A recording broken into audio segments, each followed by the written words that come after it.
Berkat, berkat, berkat. Minta tiap hari, tapi tidak tahu artinya. Dalam kehidupan sehari-hari kita sering mendengar kata berkat dan bahkan sering mengucapkannya di dalam doa-doa kita. Namun, apakah kita benar-benar memahami apa itu berkat menurut Alkitab? Apa saja yang bisa menghalangi kita untuk menerima berkat dari Allah? Apakah berkat bisa berubah menjadi kutuk? Dan yang terakhir, mana yang lebih berbahagia, diberkati atau menjadi saluran berkat? Mari kita gali bersama.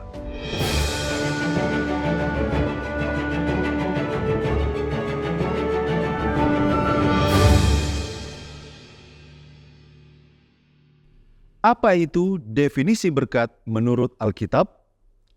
Kalau kita baca di dalam Kejadian 1 ayat 22, lalu Allah memberkati mereka firman-Nya, beranak cuculah dan bertambah banyaklah, serta penuhilah air dalam laut, dan hendaklah burung-burung di bumi bertambah banyak. Dalam ayat ini Allah memberkati ciptaannya yang pertama, yaitu makhluk hidup di laut, burung-burung di udara, dengan kemampuan untuk berkembang biak dan memenuhi bumi.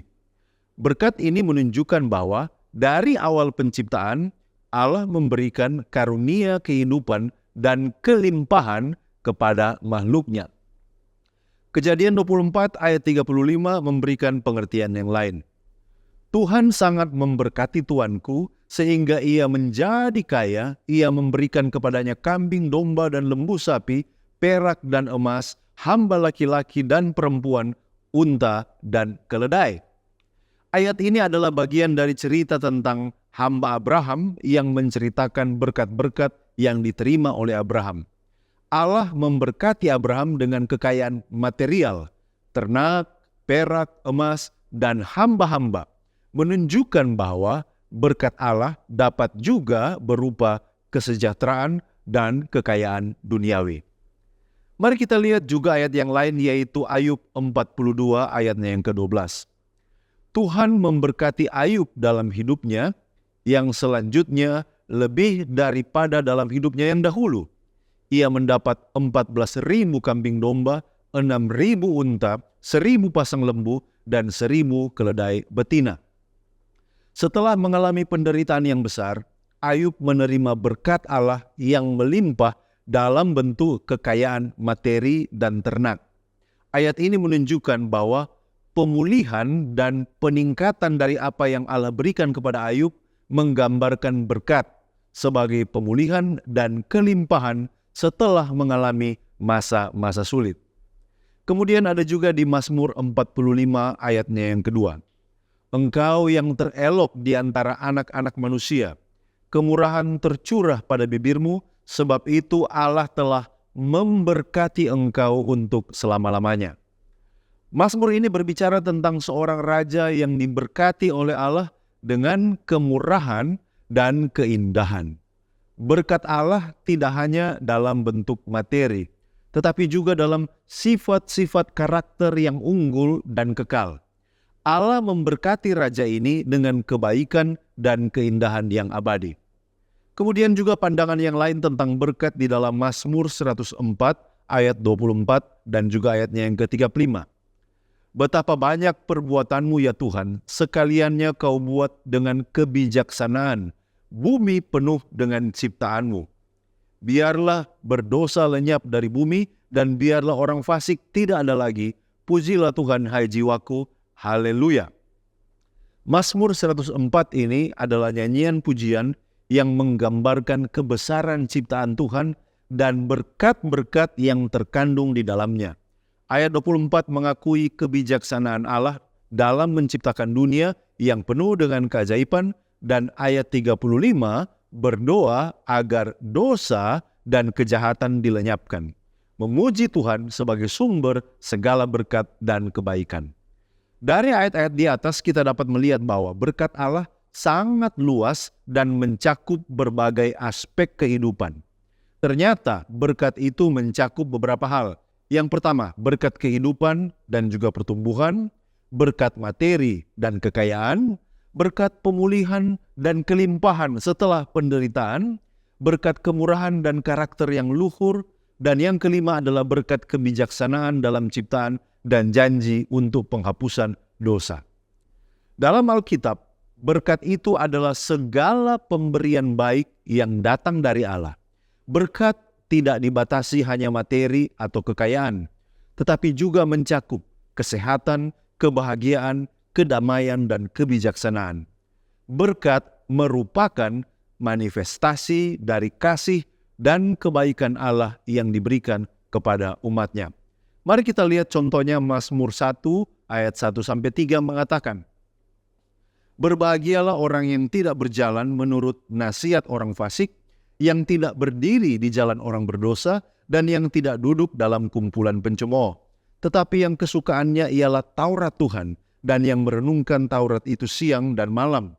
Ia seperti pohon yang ditanam di tepi aliran air, yang menghasilkan buahnya pada musimnya, dan yang tidak layu daunnya, apa saja yang diperbuatnya berhasil." Dari ayat ini, kita bisa melihat bahwa berkat itu berkaitan erat dengan kehidupan yang hidup menurut firman Tuhan. Orang yang diberkati adalah orang yang mentaati hukum-hukum Tuhan dan hidup dalam hubungan yang intim dengan Dia sendiri. Apa saja kira-kira penghalang berkat Allah untuk diberikan kepada manusia? Terkadang ada beberapa hal yang bisa menjadi penghalang bagi kita untuk menerima berkat dari Allah. Beberapa penghalang tersebut antara lain. Yang pertama adalah dosa dan ketidaktaatan. Dosa adalah penghalang utama berkat Allah. Sesuai dengan Yesaya 59 ayat 1 dan 2. "Sesungguhnya tangan Tuhan tidak kurang panjang untuk menyelamatkan, dan pendengarannya tidak kurang tajam untuk mendengar. Tetapi yang merupakan pemisah antara kamu dan Allahmu ialah segala kejahatanmu, dan yang membuat Dia menyembunyikan diri terhadap kamu sehingga Ia tidak mendengar ialah segala dosamu." Ketidaktaatan kepada perintah Allah akan menjauhkan kita dari berkat-Nya. Yang kedua yang menjadi penghalang berkat Tuhan adalah kurang iman dan kepercayaan. Ibrani 11 ayat 6 mengatakan bahwa tetapi tanpa iman tidak mungkin orang berkenan kepada Allah. Sebab barang siapa berpaling kepada Allah, ia harus percaya bahwa Allah ada dan bahwa Allah memberi upah kepada orang yang sungguh-sungguh mencari Dia. Ketika kita tidak percaya atau meragukan kuasa Allah, kita menghalangi diri kita sendiri untuk menerima berkat-Nya. Penghalang yang ketiga adalah hati yang keras dan tidak suka mengampuni, sesuai dengan Markus 11 ayat 25. "Dan jika kamu berdiri untuk berdoa, ampunilah dahulu sekiranya ada barang sesuatu dalam hatimu terhadap seseorang, supaya Bapamu yang di sorga mengampuni kesalahan-kesalahanmu." Hati yang keras dan tidak mau mengampuni dapat menjadi penghalang untuk menerima berkat dari Tuhan. Selanjutnya kita bertanya, dapatkah berkat menjadi kutuk? Berkat yang diberikan oleh Allah tidak akan pernah menjadi kutuk jika diterima dan digunakan dengan benar. Namun, jika seseorang menyalahgunakan berkat atau tidak menghargainya, berkat itu bisa berubah menjadi sesuatu yang tidak membawa kebahagiaan atau bahkan mendatangkan penderitaan. Amsal 10 ayat 22 mengatakan, "Berkat Tuhanlah yang menjadikan kaya, susah payah tidak akan menambahinya." Namun, ada contoh di dalam Alkitab di mana berkat berubah menjadi kutuk karena ketidaktaatan atau penyalahgunaan.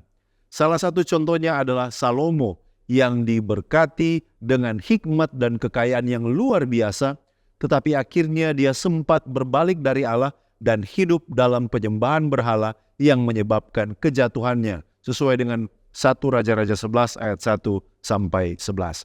Itu sebabnya kita perlu berhati-hati dalam mengelola berkat yang Tuhan percayakan. Mana yang lebih berbahagia? Apakah diberkati atau menjadi saluran berkat?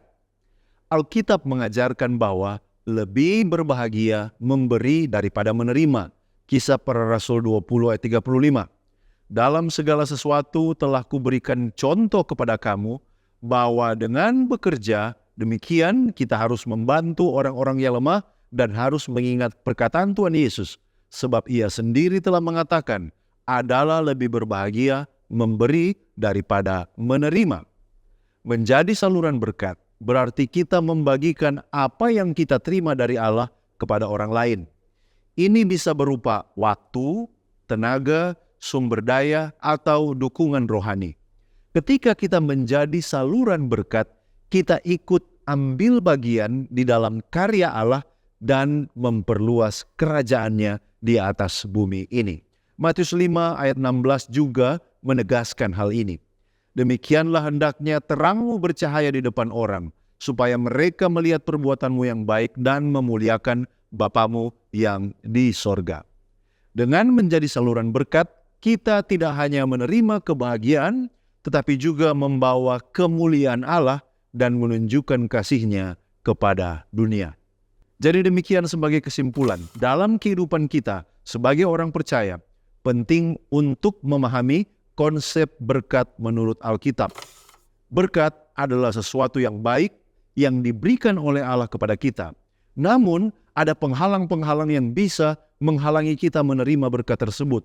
Dosa, kurang iman, dan hati yang tidak mengampuni. Kita juga harus berhati-hati agar berkat yang kita terima tidak berubah menjadi kutuk karena penyalahgunaan atau ketidaktaatan. Dan yang terakhir, lebih berbahagia menjadi saluran berkat daripada hanya menerima berkat. Ketika kita menjadi saluran berkat, kita ikut serta dalam rencana Allah dan memuliakan nama-Nya. Sekian dari saya, mari kita menggali firman Tuhan untuk memperluas wawasan dan mengharapkan terjadi pertumbuhan kerohanian. Jika Anda diberkati dan dicerahkan oleh pembahasan ini, silakan bagikan video ini kepada orang-orang terkasih. Kita akan jumpa kembali pada episode berikutnya hanya di Depth Inside Growth. Tuhan Yesus memberkati.